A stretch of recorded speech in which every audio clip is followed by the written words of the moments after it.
Operation सिंदूर के नाम पे मोदी जी ने अपना वोट बैंक बनाने का काम शुरू कर दिया है क्या? मैं आपसे ये सवाल इसलिए पूछ रहा हूं दोस्तों, क्योंकि आप इस तस्वीर को देखिए। ये जो आप देख रहे हैं भारतीय रेल का टिकट है और टिकट के ठीक नीचे मोदी जी का फोटो लगा है और ठीक बगल में ऑपरेशन सिंदूर का चर्चा है।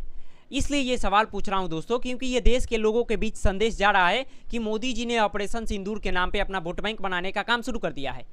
ये देखिए, हमारे देश के लीडर ऑपोजिशन है राहुल गांधी जी।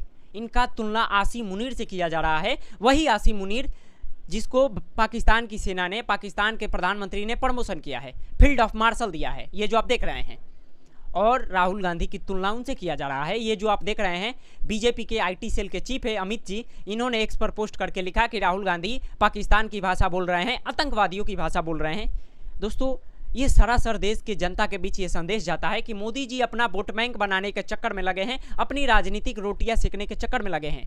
और उसके बाद बिहार कांग्रेस की तरफ से भी प्रधानमंत्री मोदी जी का और नवाज शरीफ का फोटो लगाकर ये पोस्ट करके लिखा गया कि एक बिरयानी देश पर भारी। ये जो आप देख रहे हैं मोदी जी हैं और नवाज शरीफ है, एक बिरयानी। ये जो आप देख रहे हैं प्रधानमंत्री मोदी जी, ये दोस्तों वोट बैंक का जरिया चल रहा है। जिस पार्टी के लोग जितना वोट बैंक बिटोर सकते हैं अपना काम शुरू कर दिए हैं। दोस्तों, ऑपरेशन सिंदूर के नाम पे ये वोट बैंक करना क्या सही है? यहाँ पे चाहते मोदी जी तो बेमिका सिंह का, कर्नल सोफिया कुरैशी का भी फोटो लगा सकते थे, लेकिन यहाँ पे अपना फोटो लगाएं। ये देश के बीच संदेश जाता है कि मोदी जी अपना वोट बैंक और राजनीतिक रोटी सेकने में लगे हैं। राजनीतिक रोटी दोस्तों आप ही देखिए ना, ये राहुल गांधी वन एजेंडा लिखकर पोस्ट किए हैं अमित जी। ज़्यादा मैं क्या बोलूँ दोस्तों। मोदी जी पाकिस्तान गए थे तो देखिए ना कैसे हंस रहे थे। देखिए, अभी देखिए, ये जो आप देख रहे हैं कैसे हंस रहे थे। नवाज शरीफ से मिल रहे हैं और हंस रहे हैं और राहुल गांधी को बता रहे हैं कि राहुल गांधी आतंकवादियों की भाषा बोल रहे हैं। राहुल गांधी की तुलना आसिम मुनीर से किया जा रहा है। दोस्तों, मैं पूछना चाहता हूँ, ऑपरेशन सिंदूर के नाम पे ये मजाक चल रहा है क्या देश में? वोट बैंक की राजनीति लोग करने में लगे हैं कि मेरा वोट बैंक बन जाए, मेरा वोट बैंक बन जाए। उधर बीजेपी की ये मंत्री हैं, आप सबने इनका बयान सुना होगा, कर्नल सोफिया कुरैशी को आतंकवादियों की ये बहन बताए थे। जिसके बाद मध्य प्रदेश हाई कोर्ट ने इनके ऊपर एफआईआर दर्ज करने का आदेश दिया। उसके बाद एफआईआर दर्ज हुआ। जब ये मामला सुप्रीम कोर्ट में गया तो जज साहब ने बोला पूरे देश के लोग शर्मसार हैं आपके बयान से, आपको माफ़ीनामा नहीं दिया जाएगा। इनकार कर दिए, लेकिन इनको गिरफ्तारी से बचा दिए, इनको गिरफ्तार नहीं किया जाएगा। और दूसरी तरफ ये देखिए, अली खान महमूदाबाद इनका नाम है, ये अशोका यूनिवर्सिटी के प्रोफेसर साहब है, ये मुस्लिम है और इन्होंने बेमिका सिंह और कर्नल सोफिया कुरैशी को लेकर एक अच्छा सा बयान लिखा था। उसमें कोई ऐसा बयान नहीं था दोस्तों, जब आप उस बयान को पढ़िएगा उसमें साफ साफ सेना के जवानों का वो बड़ाई किए थे और भारतीय जनता पार्टी के लोगों से तीखे तीखे सवाल पूछे थे।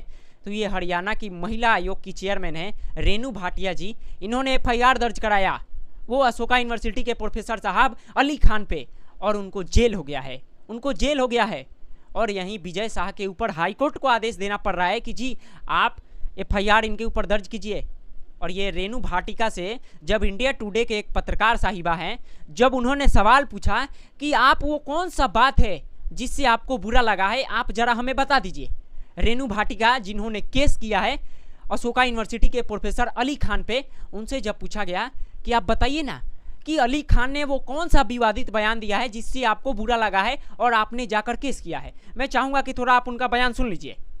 आप मुझे बताओ वो कौन सी लाइन है प्रोफेसर खान ने जो is insulting to these women, बताइए मैम।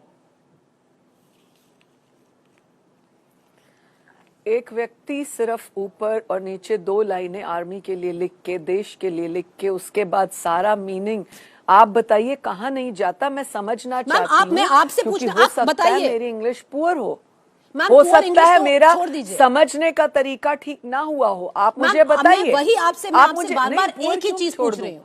अगर ये जो दोस्तों आप देख रहे हैं इंडिया टुडे की एक पत्रकार साहिबा है, उन्होंने पूछा रेणुका भाटिका से कि बताइए ना, तो ये हक बकाने लगी, बोलने लगी कि आप बता दीजिए, आप पढ़ के बता दीजिए, आप कर दीजिए।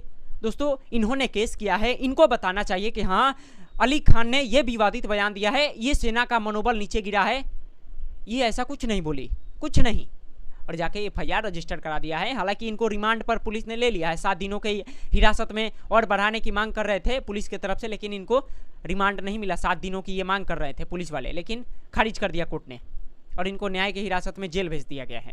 दोस्तों मैं पूछना चाहता हूँ भारतीय जनता पार्टी के उन लोगों से, क्या ऑपरेशन सिंदूर के नाम पे ये छोटा मोटा ऑपरेशन चलाया गया? क्या वोट बैंक बनाने के लिए ऑपरेशन सिंदूर का चर्चा किया गया? क्योंकि मल्लिकार्जुन खड़गे ने बोला है दोस्तों, मल्लिकार्जुन खड़गे जी ने भी बोला है, आप पढ़ सकते हैं मल्लिकार्जुन खड़गे ने क्या लिखा है, तो आप देख सकते हैं मल्लिकार्जुन खड़गे ने लिखा है, मल्लिकार्जुन खड़गे calls operation Sindoor small war, BJP hit back. ये जो बोल रहे हैं खड़गे जी कि ऑपरेशन सिंदूर एक छोटा मोटा था, छोटा मोटा छिटपुट था, ये खड़गे जी का बयान है। कल तमिलनाडु में गए थे, सॉरी कर्नाटक में गए थे, तो वहाँ बोले थे। ये चल क्या रहा है दोस्तों? खड़गे जी कुछ और बोल रहे हैं, मोदी जी कुछ और बोल रहे हैं, तिरंगा यात्रा चल रहा है, ये चल क्या रहा है? ये विवादित बयान दे रहे हैं। उत्तर प्रदेश के एक और हैं जो केशव प्रसाद, स्वामी प्रसाद मौर्य जी, उन्होंने बोला है कि ऑपरेशन सिंदूर टाइफिस, स्वामी प्रसाद के बिगड़े बोल, एक भी आतंकवादी को नहीं मारा, भाजपा देश के गुमराह किया। ये दोस्तों स्वामी प्रसाद जी का बयान है। हर लोग दोस्तों अलग अलग बयान दे रहे हैं, अलग अलग अपना राजनीतिक रोटी सेकने में लगे हैं।